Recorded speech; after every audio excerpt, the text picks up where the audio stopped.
El pasado 17 de agosto, Bolivia fue nuevamente escenario de una elección presidencial marcada por la crisis política. Dos candidatos de la derecha, Rodrigo Paz Pereira del Partido Demócrata Cristiano, PDC, y Jorge Tuto Quiroga de Alianza Libre disputarán la segunda vuelta electoral, en un escenario donde el Parlamento boliviano queda fragmentado, pero en manos de la derecha. Sin embargo, se estima que, sea cual sean los resultados, estos demostrarán que ninguna fuerza contará con mayoría parlamentaria sólida sin llegar a concretar acuerdos sólidos, con bloques debilitados y sin figuras con respaldo popular. De hecho, se vislumbra en Bolivia un nuevo gobierno débil, hackeado por una crisis económica en aumento y un malestar social generalizado. ¿Cómo se explica el desplome de la izquierda en Bolivia? ¿Cómo entender el ascenso de la derecha? Esto y más en Lo Marginal en el Centro. Hoy en Lo Marginal en el Centro analizamos los resultados electorales y las consecuencias sociales y políticas en Bolivia, el, digamos, desmoronamiento de un proyecto político tan interesante como contradictorio como fue el impulsado por Evo Morales y el movimiento al socialismo. Y para lo anterior están con nosotros Gaia Macarán, es doctora en Humanidades y maestra en Estudios Latinoamericanos por la Universidad de Varsovia, en Polonia. Es miembro del Sistema Nacional de Investigadores y especialista en luchas indígenas y de la mujer en Bolivia y Paraguay, así como en autonomía social y en nación-estado. Doctora Gaia, gracias por estar con nosotros en Lo Marginal en el Centro. Muchas gracias por la invitación. Buenas noches. Buenas noches y bienvenida. También nos acompaña hoy en Lo Marginal en el Centro Diego Martínez. Él es sociólogo por la Universidad Nacional Autónoma de México, activista social, colaborador del Centro Mexicano de Estudios Económicos y Sociales, centro que además auspicia la producción de este programa. Diego, bienvenido de nuevo a Lo Marginal en el Centro. Un gusto, Aquiles, estar con ustedes. Un gusto, doctora. Creo que sin más dilación podemos empezar con la discusión. Quiero agradecer a todas y a todos quienes nos siguen por el Facebook Live de Canal 6. Bienvenidas de nuevo todas y todos a Lo Marginal en el Centro. Quiero comenzar, Gaia, preguntándote cuáles ves como las causas principales del triunfo de las elecciones en Bolivia y por qué pierde de alguna manera tan drástica, tan dramáticamente el movimiento al socialismo en estas elecciones. Primero, todavía no podemos hablar del triunfo de alguna fuerza en concreto porque solamente es la primera vuelta de las elecciones, hay que esperar hasta octubre para la segunda vuelta, pero sí podemos hablar del fracaso. Porque en esa primera vuelta ya resultó que los dos candidatos, las dos fuerzas que pasaron a la segunda vuelta, no responden a la tradicional fuerza de izquierda que era el MAS, Movimiento al Socialismo, y eso efectivamente puede causar em, extrañeza, sobre todo personas que no conocen bien Bolivia, ¿no? Y estaban acostumbradas a las noticias de grandes triunfos del MAS, que de hecho siempre ganaba con más de 60%, más de 50% de votos en la primera vuelta, ¿no? En ese sentido, esas elecciones son simbólicas, son cruciales. Todavía no sabemos si va a ganar la fuerza de la antigua derecha, porque aquí ni siquiera podemos hablar de las nuevas derechas, según mi opinión, sino de la antigua derecha neoliberal, que es Jorge Kiko, perdón, Quiroga, que ya fue presidente en los años 2001, que simboliza de alguna manera, simbolizaría ese regreso de la derecha neoliberal, ¿no? Muy tecnócrata, muy estricta en ese sentido, y un nuevo candidato que eso sí también es una sorpresa, porque nadie, unas semanas antes de las elecciones, ninguna encuesta, ni siquiera amigos, yo estuve en Bolivia a finales de julio, hace unas semanas apenas, Entonces participé en muchas charlas formales e informales sobre qué se esperaba de las elecciones. Entonces nadie mencionaba al que es en la posición número uno, es Rodrigo Paz, hijo del expresidente de fuerzas que se llaman movimiento de izquierda revolucionaria, Emir. Entonces, es interesante también la trayectoria familiar de ese candidato de Tarija, que es un departamento más marginal, que no responde a ese centro de Bolivia que sería La Paz, Cochabamba, Santa Cruz. Entonces, es una también enigma ese candidato y su propuesta de vicepresidente, que es famoso por denunciar a la policía por la corrupción. Podemos decir que sería un candidato de centro derecha, ¿no? De una fuerza que todavía no sabemos cómo se va a posicionar, pero que tiene un discurso mucho más suave que Tuto Quiroga, eh, que sería una derecha más social, que por lo menos quiere mantener ciertas políticas sociales del gobierno anterior y que de hecho parece que recibió mucho apoyo de los votantes del MAS. Y que ahora también el mismo MAS en sus filas empiezan ya algunas personas a decir que van a apoyar a ese candidato en contra de esa derecha más extrema, más neoliberal. Pero tú me preguntaste por qué esa derrota tan drástica del MAS, del candidato oficial. Bueno, la historia puede ser muy larga. Como tú dijiste, esas elecciones significan la derrota de un proyecto político. Yo diría que esa derrota ya se dio mucho antes, ¿no?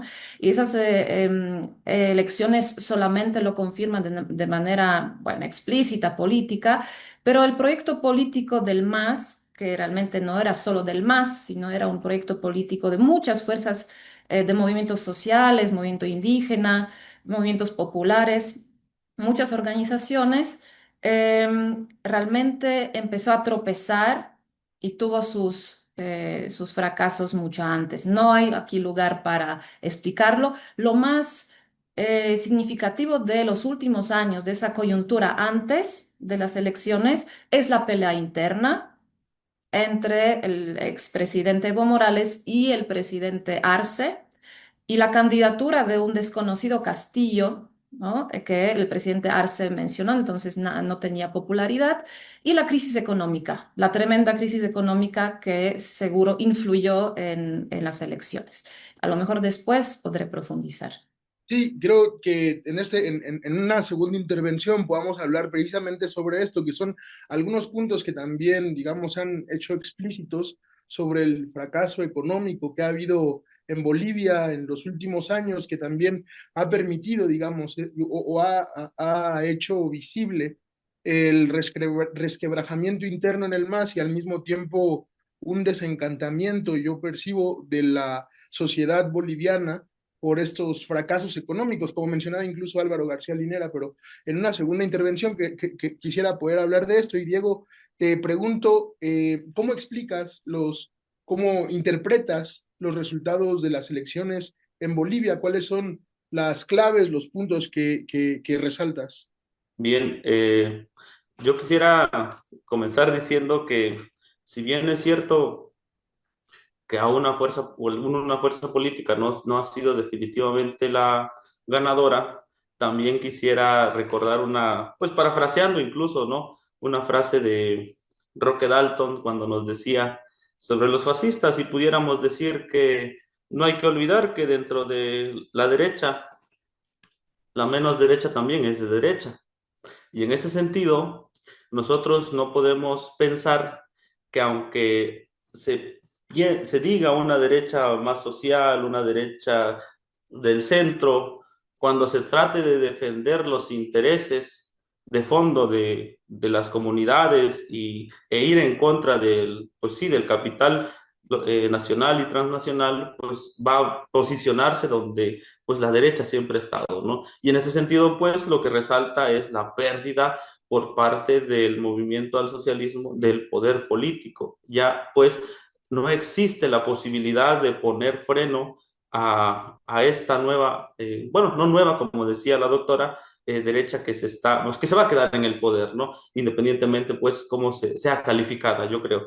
En este sentido, es importante para nosotros, creo yo, tener claro que esto va a significar pues un retroceso en muchos aspectos, en el aspecto económico, en tanto que el movimiento al socialismo en todos estos años logró un bienestar dentro de la vida de los bolivianos, que sí es cierto, ya se venía deteriorando con la crisis que ya se mencionó, pero que ya sabemos también cómo trabaja la derecha.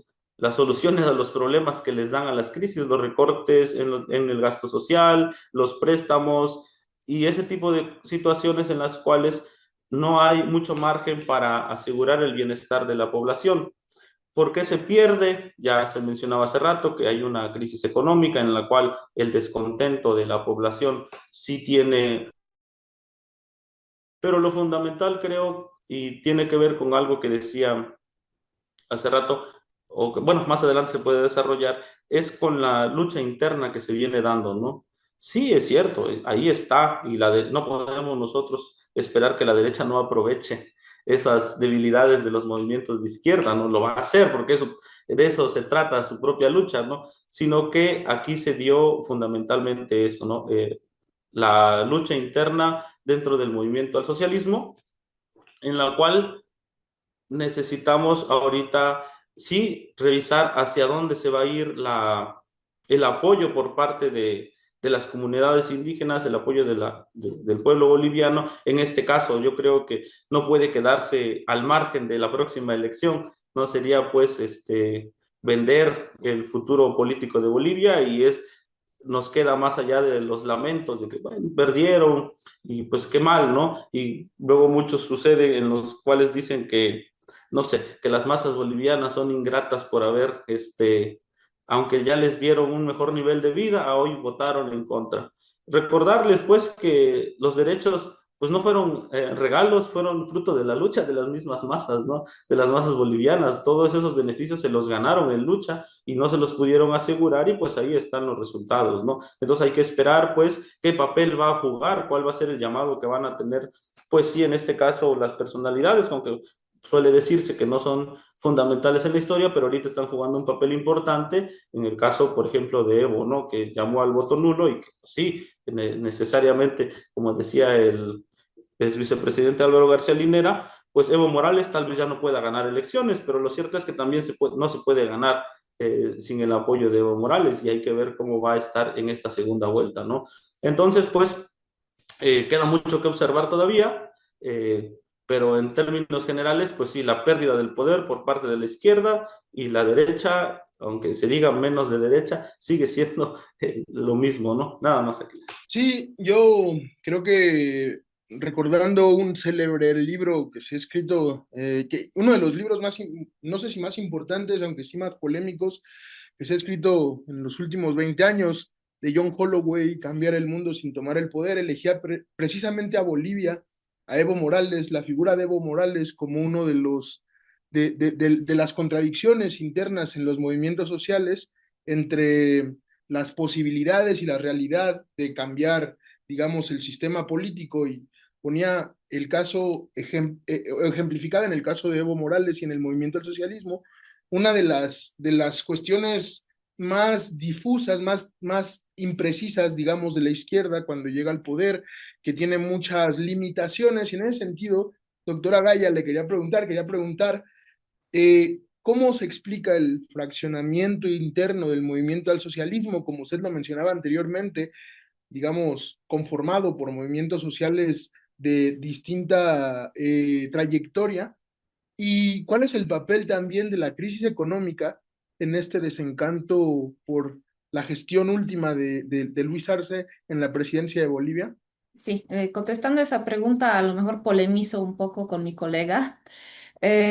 Primero, ese gran nivel de vida que les regaló el MAS a la población, bueno, es contradictorio con la crisis económica por la que atraviesa Bolivia ahora, que no es una crisis económica solo coyuntural, pasajera, es una crisis profunda crisis social y también crisis ecológica. El año pasado se quemaron 12 millones de hectáreas. Es como un país entero, en un país europeo, tipo Irlanda, ¿no? Un país entero se quemó y son recurrentes. Tenemos contaminación, el humo llega a La Paz, no hay diésel, no hay gasolina. Los productos básicos de canasta básica subieron muchísimo, entonces esa crisis toca realmente a los pueblos indígenas y toca también a los sectores populares, ¿no? Eso muestra también cuál ilusorio fue ese desarrollo y progreso o ese boom extractivista que vivió Bolivia en los gobiernos de Evo Morales. Y eso me parece que es una gran tarea para las izquierdas latinoamericanas, ¿no? Porque sí podemos, por supuesto, enojarnos con las derechas que aprovechan esa situación, pero eso no cambia la realidad de que hay un problema con los modelos económicos aplicados. Y en caso de Bolivia, el mismo modelo económico de alguna manera contradecía el proyecto político plurinacional, contradecía lo que se decía de defender a la madre tierra, la Pachamama, los territorios indígenas, la autodeterminación de los pueblos, la autonomía. Y eso lo vimos en 2011 con la represión contra la marcha por el TIPNIS, ¿no? Que no sé si la audiencia lo sabe, pero fue una marcha indígena convocada en contra de la construcción de una carretera que Evo Morales dijo, quieran o no quieran, va a pasar, ¿no? Lo que podría parecer un poco al proyecto de Tren Maya, ¿no? En cuanto a su impacto social, ecológico y las resistencias, ¿no? Y cómo los gobiernos progresistas o de así llamada izquierda eligen proyectos muy invasivos en cuanto a lo que es la ecología, los derechos indígenas, los derechos colectivos. Y cómo esos proyectos finalmente prometen bonanzas, bonanza, pero es una bonanza muy pasajera y lo vemos, por ejemplo, ¿por qué esa crisis económica de hoy en día? Se acabó el gas, ¿sí? Entre muchas otras cosas que no hay aquí espacio para profundizar, tampoco soy economicista, pero se acabó el gas, se acabó un recurso crucial para la bonanza de los gobiernos de Evo Morales.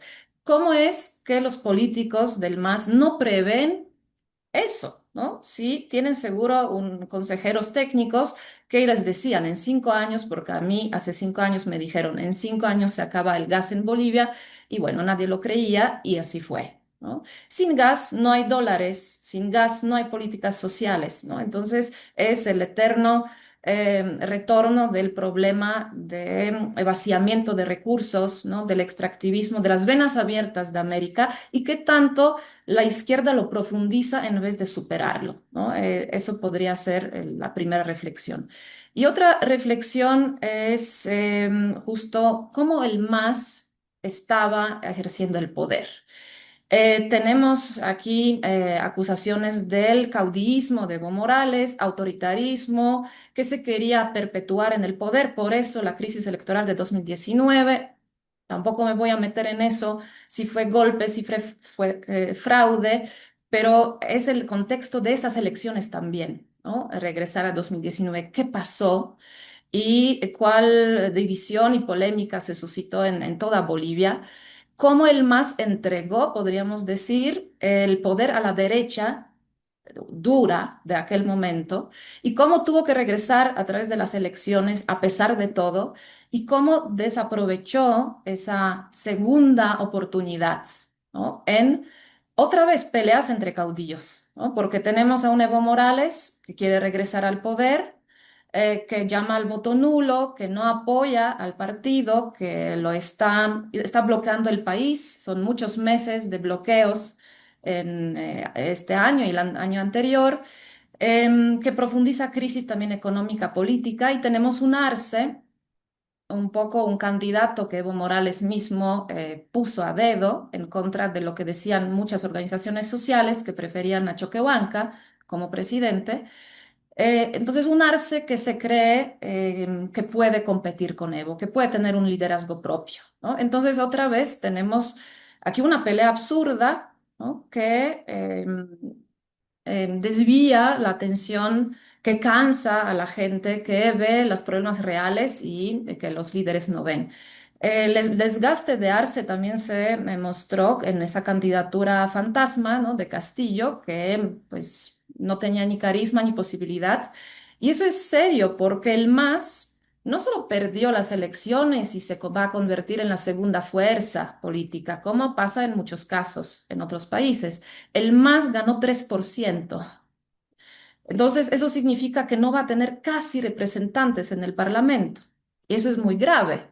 ¿Qué va a pasar con la representación, por ejemplo, de muchos diputados indígenas y diputadas que estaban dentro del MAS? También tenemos aquí Andrónico, otro personaje, ¿no? Tenemos a personajes que estaban dentro del MAS y que candidaron aparte, por separado, lo que restó también el apoyo, ¿no? Y ya tenemos Evo Morales, que llamó al voto nulo, que fue más o menos 15%. eh, entonces, que también demuestra que tiene ese poder de convocatoria, pero contraproducente en cuanto a unas elecciones, ¿no? En ese caso. Entonces, yo diría, otra vez la izquierda debería repensarse, con ese ejemplo de Bolivia, los caudillismos. Poner todo sobre un personaje, las ganas de poder absoluto o perpetuación en el poder, como en el caso de Evo Morales, ¿no? Y recordar que realmente está en el poder gracias a los movimientos sociales, gracias a las organizaciones. ¿Y qué pasó con los movimientos sociales y organizaciones durante esos 20 años de gobiernos del MAS? En vez de fortalecerse, fueron las organizaciones divididas, cooptadas, criminalizadas, ¿no? Entonces tampoco pudieron en 2019 y tampoco pueden hoy contrarrestar esa debilidad del partido con movilización en la calle, con otras propuestas, con incluso otro partido político de izquierda. Están tan debilitadas que solo les queda apoyar a alguna derecha, ¿no? Una derecha más light que otra más dura. Y para ir terminando esa intervención, muy importante también recordar que el MAS durante sus sucesivos gobiernos se iba derechizando. Eso en contra de ese antagonismo falso izquierda-derecha. Realmente la gente de derecha, de la oligarquía agroindustrial de Santa Cruz, estaba en los negocios del gobierno. Tenemos créditos del gobierno, tenemos fotografías, abrazos entre García Linera, el vicepresidente, con Evo Morales, con la Cámara de Comercio, con los grandes personajes de la agroindustria. Y muchas leyes, incluidas las leyes incendiarias, así llamadas, que permiten y que provocan esos incendios, que son provocados por la expansión de frontera agrícola, esas leyes que favorecían más bien a la oligarquía que a los campesinos y menos los indígenas, ¿no? Entonces es otra pregunta para las izquierdas latinoamericanas. ¿Por qué se pegan tanto con esas derechas de manera económica que cuando ya se sienten más fuertes les dan o el golpe democrático o el golpe no democrático, pero sustituyen a los gobiernos de izquierda? Me parece que a eso me refería cuando decía el proyecto plurinacional ha fracasado hace mucho tiempo. Sí, sí, creo que queda muy, muy claro de alguna manera explicada esta crisis interna.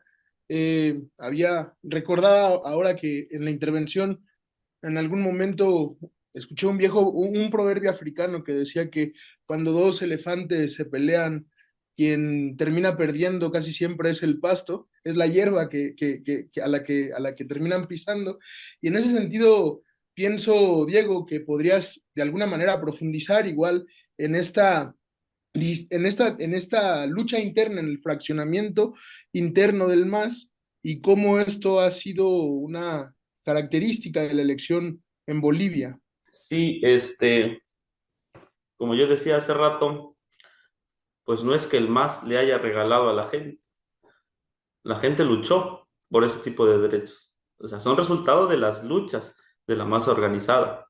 Y sí es cierto, la crisis y ese nivel de vida ya se venía deteriorando, eso está claro. Sin embargo, creo que las luchas internas son las que vienen a darle el toque final a esto. Y yo creo, tal vez aquí eh, pueda ser que bueno, ciertos movimientos de izquierda no les gusta, pero algo por lo cual yo creo que este movimiento tuvo todas estas problemáticas tanto de la lucha interna como de la crisis económica, fue la falta de un proyecto revolucionario. En estricto sentido, pudiéramos decir, como lo hemos dicho en algún momento cuando hemos analizado qué es lo que ha faltado en América Latina, y como Marta Harnecker en algún momento decía, en América Latina se caracteriza por tener izquierdas antileninistas. Y yo creo que ha hecho falta eso, y eso es lo que le hizo falta al movimiento en Bolivia. Es decir, la ausencia de Lenin, o cuando menos los planteamientos fundamentales de Lenin. ¿Por qué lo digo? Porque pretenden esa ilusión de bienestar que mencionaba hace rato, mantenerla y satisfacerla dentro del marco del sistema capitalista. Y mientras te quieres mantener en la lógica capitalista, sin romper las barreras, eh, como dice ahí, las fotografías que se tomaban con los de la agroindustria y demás, pues eso es cierto, ¿no? O sea, es mantenerse dentro de este sistema y ahí para poder sostener un nivel de vida mínimamente aceptable para las masas, que no lleguen al punto en el cual estaban. Entonces, pues creo que eso es lo que le ha hecho falta a este gobierno e incluso para el sostenimiento del mismo movimiento o del partido, porque el modelo de partido leninista es lo que permite la continuidad de un proyecto político. Y sí, puede tener muchas críticas y es cierto lo que puedan plantear en algún momento, pero en términos generales es lo que ha hecho que los partidos se mantengan más allá de estas personalidades, ¿no? Es decir, la disciplina que se pueda tener en torno a un proyecto en el cual se vea esta lucha interna, qué beneficios va a tener para el movimiento revolucionario y las necesidades de la masa. Es cierto, en esta lucha de elefantes el pasto es el que perdió y las masas son las que van a sentir las consecuencias de eso, al no haber pues esa unidad ideológica que hace falta para dar las luchas en contra de la derecha, que siempre va a estar ahí. En ese sentido, incluso, como decía hace rato la doctora, desde antes ya veíamos que se venía agotando el proyecto. Sorprende porque incluso decía el ex vicepresidente que él se consideraba un marxista, leninista, pero cuando veíamos qué tipo de marxista, decía él, un marxista leninista de la NEP, de la nueva política económica, pues es hacer las concesiones al capital, y yo creo que en ese sentido es ese tipo, ¿no? Sin embargo, pues desde ahí se veía, desde del referéndum que no se aceptó, desde las elecciones donde ya se veía que venía cayendo, creo que no hubo la posibilidad de que se retomara el camino porque no se tenía ese proyecto. Y creo que en toda América Latina hemos sido testigos de eso, donde existen los llamados gobiernos progresistas que se quieren mantener dentro de la lógica del sistema y ahí mismo convivir con el capital y convivir con los proyectos emancipatorios, vemos que tarde o temprano pasa esto, ¿no? Y además tiene como consecuencia que la gente misma se desencanta de ese nuevo proyecto y tiene que virar a la derecha, es consecuencia directa, ¿no? Yo creo que en algunos aspectos considero que habría que revisar más o menos las protestas que, por lo del TIMNIS, por ejemplo, pero en estricto sentido sí creo que la masa exigía un paso más para poder salir de la crisis.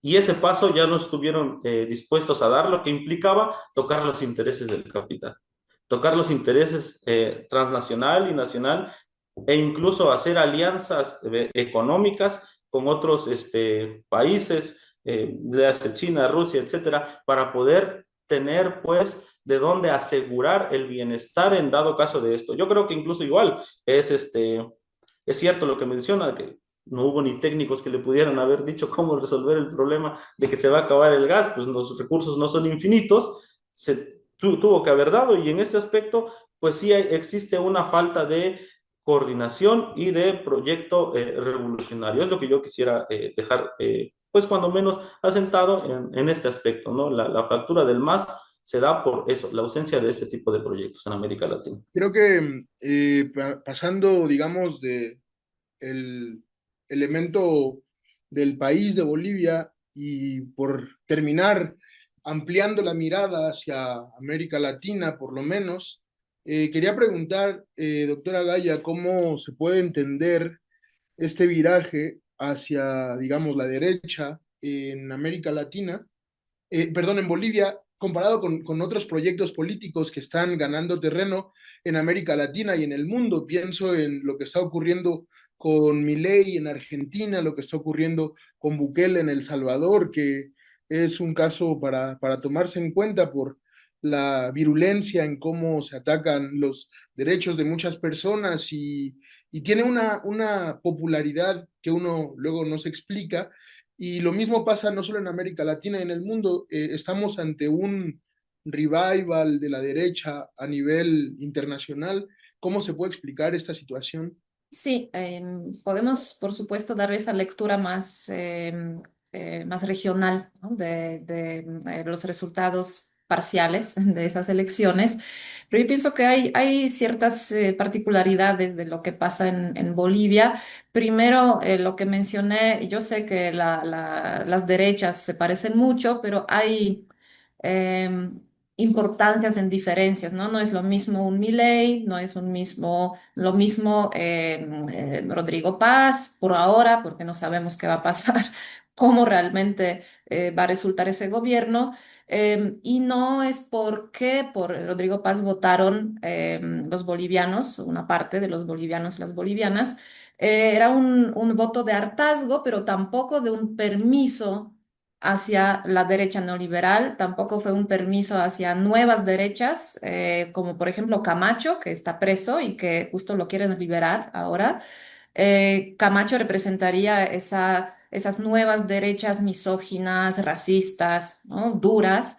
Em, entonces podemos decir que no está ganando ese tipo de proyecto en Bolivia. Por ahora, quién sabe si no se resuelve la crisis, si va a ser la tendencia.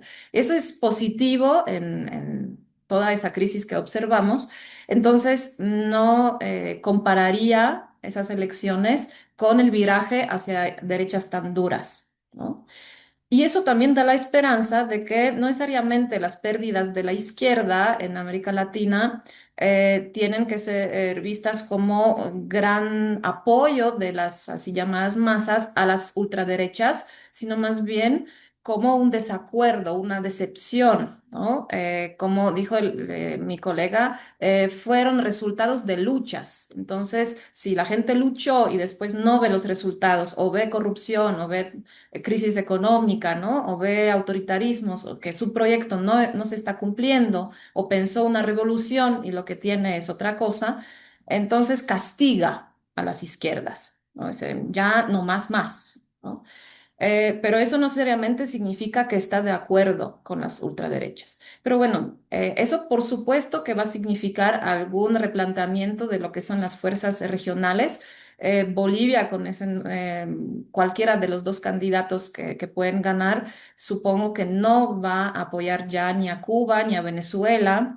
Entonces no va a constituir parte del antiguo ALBA, ¿no? O ese eje duro de los gobiernos del, así llamado socialismo del siglo XXI.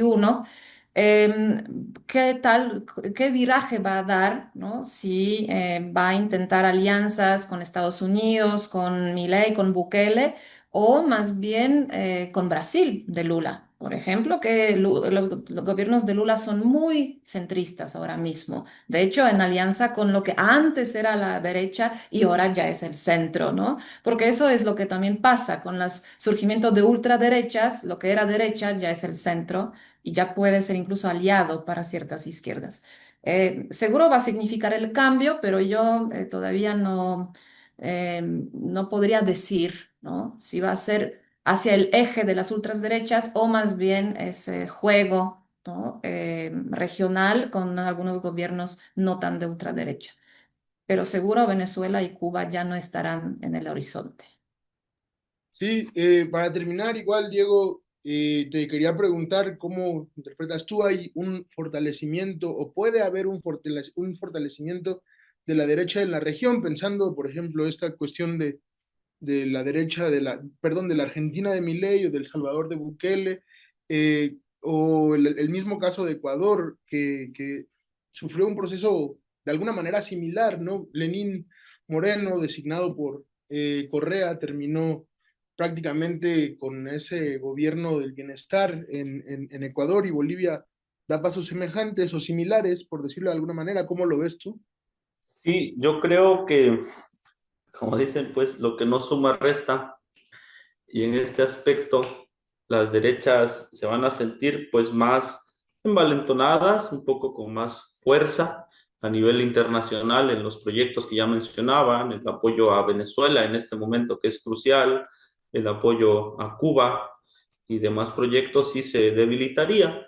Eh, Sin embargo, creo que también es cierto que el movimiento o el proceso boliviano tiene sus características y eso nos da, cuando menos yo así lo veo, pues cierta esperanza de que no todo está perdido, ¿no? Es decir, las masas bolivianas tienen una larga tradición de lucha. Va más allá de Evo y más allá de los que están ahorita. La Central Obrera Boliviana, por ejemplo, en su momento, los movimientos indígenas y demás, bien que mal, tienen pues esa tradición de organizarse y de luchar. Y que ya remontaron en algún momento después del golpe de Estado y que es posible volver a hacerlo, siempre y cuando sepan pues reorganizarse y evidentemente en estas elecciones que vienen van a tener que dar su apoyo a uno u otro, no pueden quedarse al margen, ¿no? Pero eso no quiere decir que se hayan subsumido y también es cierto, hay algo que creo que es importante destacar en este sentido, que pudiéramos decirlo, no sé si sea válido decirlo, pero pudiéramos decirlo que las masas tienen conciencia de lo que significa votar por uno u otro, en tanto que es un voto, como dicen, de castigo, pero también saben hasta dónde están los límites. Dice, bueno, aquí, para acá ya no, tal vez, ¿no? La masa, pues, va todavía dirigiéndose. ¿Por qué? Por la tradición de lucha que tiene, ¿no? Es en ese aspecto importante. Por eso creo que si los líderes actuales no están a la altura, pues van a surgir otros necesariamente, porque el movimiento revolucionario no se detiene, ¿no? Y aunque ya sabemos cómo se actúa con la represión, puede haber retrocesos, eso es cierto, pero no puede detenerse, ¿no? Puede en este aspecto, pues, despertar la conciencia de los que se mostraban apáticos y demás. Incluso, pues, esta pérdida, pudiéramos decir que sirve como puede simbrar y ponerlos nuevamente en alerta a todas las organizaciones sociales, pues para que digan, bueno, después de 20 años de que incluso, como decían, de desmovilizarse y demás, pues es momento de reactivar y exigir un proyecto que vaya más allá de lo que se había dado hasta este momento, ¿no? Entonces la trayectoria de lucha sí nos brinda esa posibilidad. El fortalecimiento, pues en la región, como decía, ya venía dándose, pues evidentemente, tal vez no sea el que va a la cabeza un Milei completamente, pero pues van a coincidir en ciertos aspectos de política internacional, si se quiere, pues, pero ahí está todavía puesto sobre la mesa, ¿no? Va a depender de cómo se desarrolle y en este momento, pues, se brindan las oportunidades para incluso llegar, retomando lo que planteabas hace rato, sobre John Holloway de cambiar el mundo sin tomar el poder. Podemos decir que no, no se puede. No se puede cambiar el mundo sin tomar el poder y no solo político, sino económico. Y en este aspecto creo que esta segunda oleada que se tiene que dar debe mirar más allá del poder político y ponerse en términos económicos y afianzarse, ¿no? Es decir, una transformación más radical, que es lo que se hace necesario. Y creo que están en posibilidades de hacerlo después de estos 20 años y la larga tradición de lucha. Nada más. Sí, queda pendiente, digamos, un análisis posterior de la segunda vuelta, de cómo queda el resultado, a ver si ya es un malmenorismo lo que podemos esperar en octubre de este año. Quiero, sin embargo, terminar recordando que el MAS, liderado por Evo Morales desde 2005, fue un partido que presidió una serie de transformaciones sociales importantes, que contribuyó a la visibilización política de los movimientos indígenas en Bolivia y que también redujo drásticamente la desigualdad social en América Latina. Y eso también estuvo, como ha quedado claro, estuvo precedido por las luchas sociales de la gente en Bolivia, y creo que eso es una lección importante para nuestro tiempo, porque la tarea de alguna manera es transformar las cosas, no lo van a hacer las grandes personalidades, las grandes figuras, los héroes, sino la gente es la que en última instancia va a transformar las condiciones. Agradezco mucho la participación de Gaia en este panel, de Diego, por haber dado su tiempo. Espero que en otras circunstancias puedan y accedan a venir a Lo Marginal en el Centro. Esto ha sido todo y nos vemos en próximas emisiones de Lo Marginal en el Centro. Muchas gracias.